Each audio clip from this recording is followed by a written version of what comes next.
Tervetuloa seuraamaan videosarjaa kesän 24 reissulle Norjaan. Maisemathan siellä on ihan uskomattomat. Tosin videot ja kuvat ei pysty välittämään ollenkaan, kuinka hienoja paikkoja siellä on. Saatika sitä tunnelmaa, mikä siellä on. Mutta toivottavasti tämä kannustaa lähteä mahdollisimman montaa sinne itse katsomaan.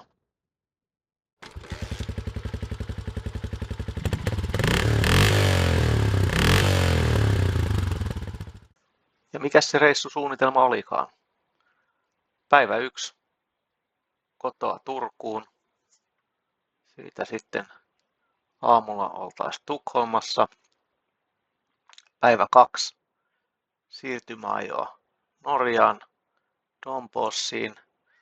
Päivä 3 vähän aikaa tettireittejä, sen jälkeen Geirangeriin. Ja ajatus oli käydä Trollstigenin ajamassa, mutta sitä ei tänä vuonna sitä ajettukaan. Ja Dombossi taas yötä. Päivä 3 siirtymä seuraava hotellin Tynsettiin tettireittejä pitkin. Päivä 4 Norjan tettireittiä. Olisiko ollut 4. ja taas Tynsetissä yö.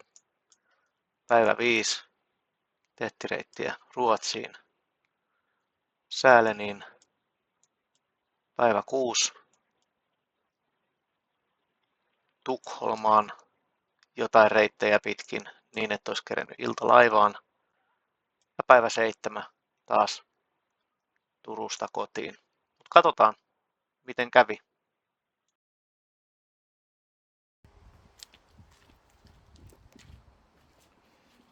Siinähän on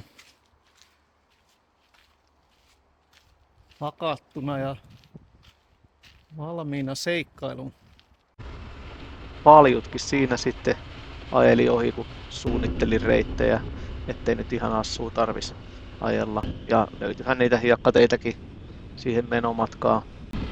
Matkalla oli myöskin kaiken näköisiä houkutuksia, mutta pystyy välttämään. Pitäisikö mennä? Ei. Turun paikallinen MC-kerhokin otitti. Selvisin tällä kertaa ainakin niistä. Ja pääsin odottelemaan laivaan sisäänajoon.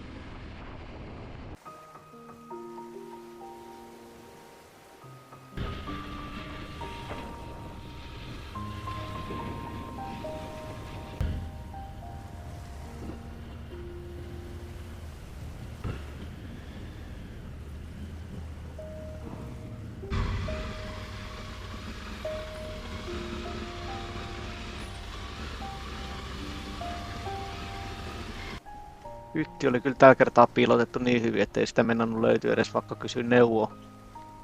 Sitten vaan iltapalaa ja kannelle vähän ruisrokkifiiliksiä katselemaan ja nukkumaan, koska seuraava päivä oli pitkä, 800 kilometriä.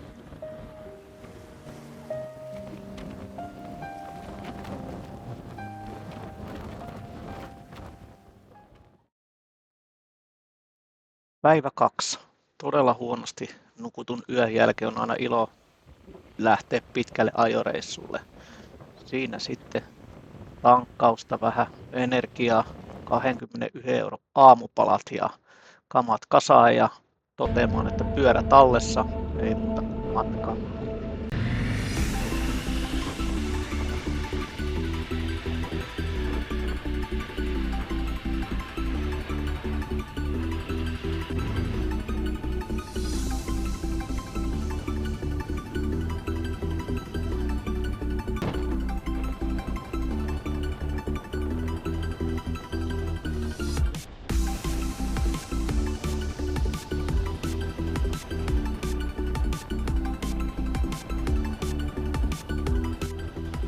Välillä siinä olikin hämmillään, että onko sitä kotimaassa vai missä, kun vastaan tulee Bauhausia ja sitten tulee Piltemaa ja välillä on Giganttia ja välillä on Ikea.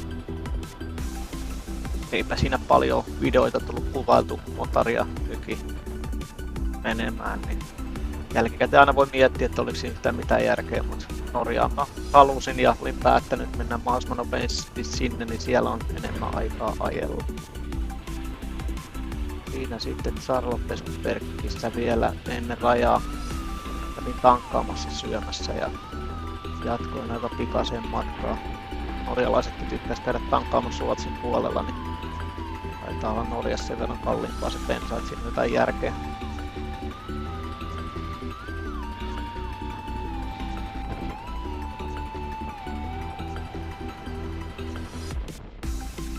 Siinä sitten tullin läpi ja rajan ohi, niin eipä siinä paljon huomannut, että maa vaihtuu.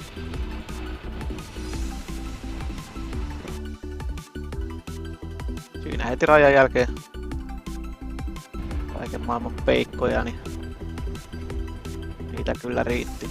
Näköinen peikkofetissi varmaan sitten siellä on historiasta, en tiedä sen enemmän. Siinä sitten Hamarin kohta alkoi satelemaan tai sadekuuroja. Ajattelin sadetutkasta, että niitä taitaa riittää loppuun asti. Matkalle sattui myös Tornet, 85,4 metriä korkea puinen kerrostalo, maailman korkea.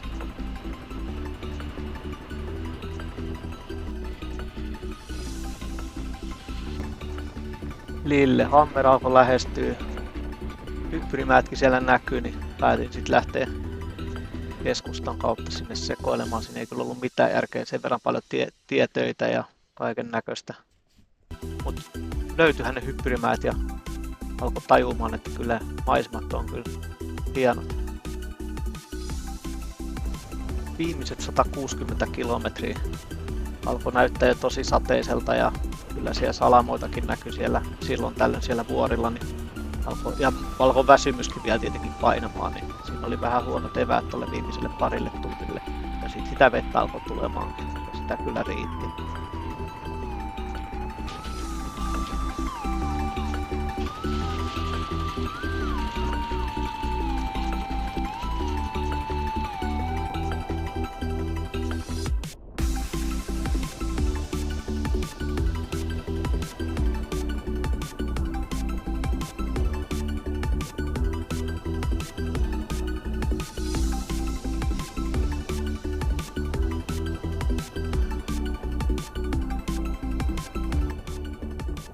Onneksi sade nyt ei ollut ihan yhtenäinen, mutta silloin kun osu kuuro kohdalle, niin sitä tuli kyllä ihan riittävästi.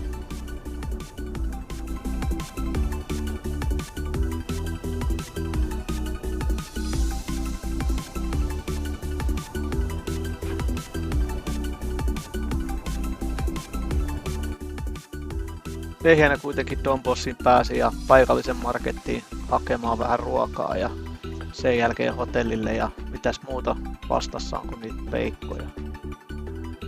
Hotelli oli Roltyn niminen ja tavan rauhallinen ja oli myöskin ihan hyvät näkymät sitten sieltä huoneesta, mitä nyt pilvet vähän haittasi. Seuraavassa osassa päästäänkin sitten itse asiaan, minkä takia tänne oikeastaan tultiin. Vähän on eri näkymät tätä Yläjärven puuvuorella. Aivan uskomaton. Seuraava osa tuleekin sitten jossain kohtaa, kun se valmistuu. Pistä hälytykset päälle, jos et halua missata sitä.